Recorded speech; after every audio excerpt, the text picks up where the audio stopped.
No sé si me doy a entender. O sea, Dios dice, Jesús dice en primera de Juan, dice, si alguno de ustedes dice que no ha pecado, es un mentiroso. Y hacemos a Dios mentiroso.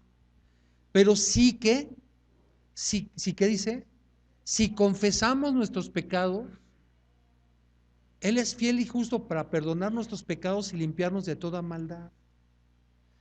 ¿De qué tamaño de pecado estamos hablando? ¿Hasta qué pecado perdonaba? ¿Hasta qué pecado se perdona? Yo no sé si hay en medio de nosotros ese caso, pero lo dudo. En la carta a los Corintios, el apóstol Pablo tiene un caso que dice que un muchacho se metió en la cama con su madrastra y toda la iglesia lo sabía. Y en la segunda carta del apóstol Pablo dice, oigan, ya pidió perdón el chavo, ya háblenle, ya dejen de hacerle la ley del hielo. Por fin lo perdonó, había que juzgarlo y lapidarlo y matarlo. ¿Qué fue? ¿Qué fue lo que pasó? Esta persona se arrepintió. ¿Siguió de novio con su madrastra? Preguntó.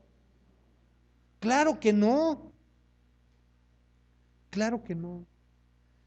Eso de que ya no siguió es porque este muchacho decidió que crucificar ese deseo, negarse al deseo. Lo que Dios quiere es que nosotros nos neguemos cada cuánto, cada día, porque la lucha contra el pecado es una lucha cotidiana. ¿Qué quiere decir cotidiano? Diaria. Le vas a caer mal a alguien, te va a caer mal a alguien y tienes que luchar para ver de qué manera le puedes servir a ese que te cae mal. Esa situación en la que estás, si no has diezmado, a partir de hoy diezma. Oiga, es que no saqué la cuenta, ok, vas a dar 2 pesos a cuenta y vas a sacar bien tus cuentas para toda esta semana. Oiga, no gano por semana, ¿cómo ganas? Por año, por quincena, diario te dan, no sé, pero tienes que poner una solución al pecado que sea. Tienes que dejar de pecar, eso es crucificarte. Lo hermoso de todo esto es que el que vive, fíjate lo que te digo, tienes que leer Romanos, por favor, lee Romanos hasta que te lo aprendas de memoria, que Dios te dé entendimiento de la carta a los Romanos. Es preciosa la carta a los Romanos. Romanos capítulo 8. Dice que si tú quieres dejar de pecar, más bien, si tú y yo pecamos es porque vivimos conforme a la carne. ¿Quieres dejar de pecar? Vive conforme al Espíritu. Si estás como los de, ¿qué ciudad era? Éfeso, creo, que dice, ni siquiera hemos sabido si hay Espíritu Santo, dices, Charles, acércate a cualquiera.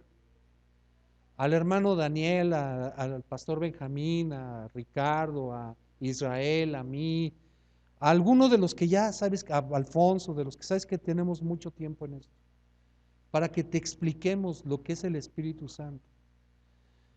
Pero el Espíritu Santo, tú tienes, el Espíritu Santo es algo así como la parte de Dios, es Dios mismo hablándote, pero te habla tan suavecito que tienes que entrenar el oído.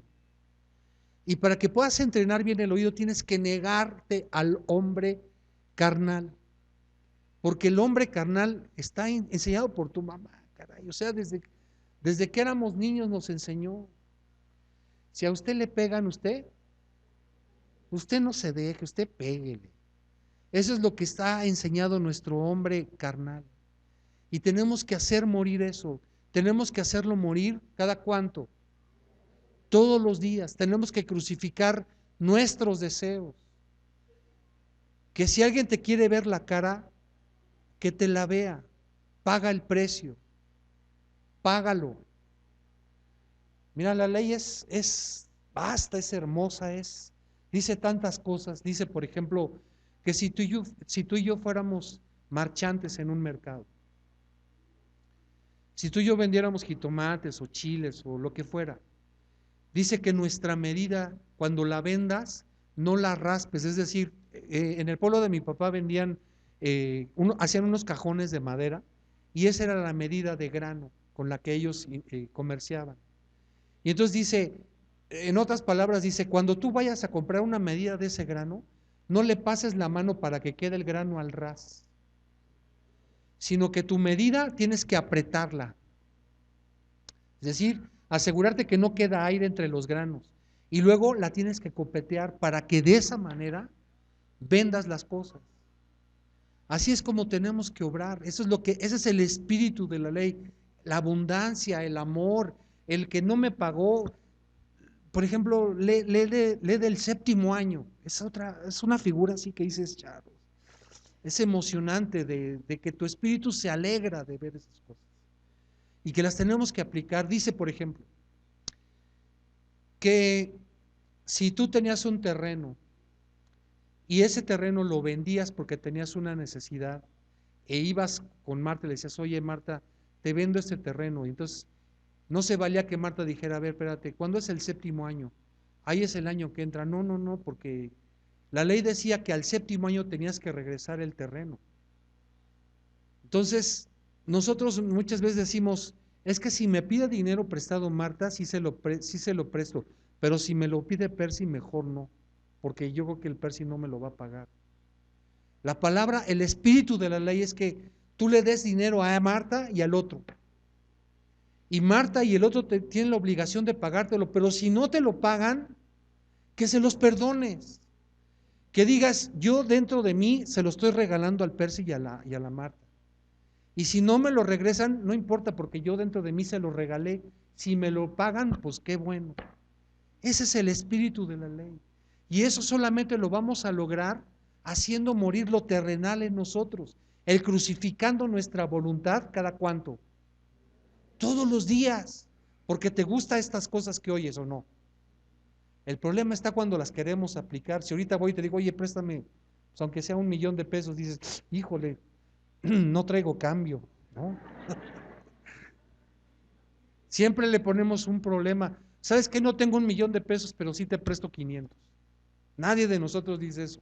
Oímos, préstame $1,000,000 y dices, uy, no, ¿a qué árbol te arrimas? Ánimas, bueno, fuera que tuviera ese dinero, pero no eres capaz de decir, ¿sabes qué? Ten $20. Porque sé que necesitas 1,000,000, no lo tengo, pero 20 sí lo tengo. Nadie dice eso. Y eso es lo que Dios quiere, que nos neguemos a nosotros mismos, porque nadie los quiere a ustedes más que ustedes mismos a ustedes mismos, como no hay nadie que me quiera más que yo mismo, ¿no? Vamos a ponernos en pie. Ánimo, hermanos, ánimo. Nada más quiero leer al final esto que dice Romanos también 8. Dice, ahora pues ninguna condenación hay para los que están en Cristo Jesús. Estos no son los que aceptaron hace 35 años, ¿eh? No, fíjate lo que dice, los que no andan conforme a la carne, sino que andan conforme al Espíritu. Este es Romanos 8:1. No hay ninguna condenación para los que están en Cristo Jesús, y explica quiénes son los que están en Cristo Jesús. Los que no andan conforme a la carne, sino los que andan conforme al Espíritu. Dios, te pedimos en el nombre de Jesús que abras los ojos de nuestro entendimiento y que podamos entender y comprender la necesidad de morir cada uno de nosotros a nuestros deseos, a nuestras pasiones, para querer hacer mejor tu voluntad por encima de la de nosotros. Te agradecemos, Dios, porque has confinado, has encerrado al pecado en la carne, y porque si vivimos conforme al Espíritu, Señor, viviremos conforme a tu voluntad. Bendícenos a cada uno conforme a nuestra necesidad, en el nombre de Jesús. Amén.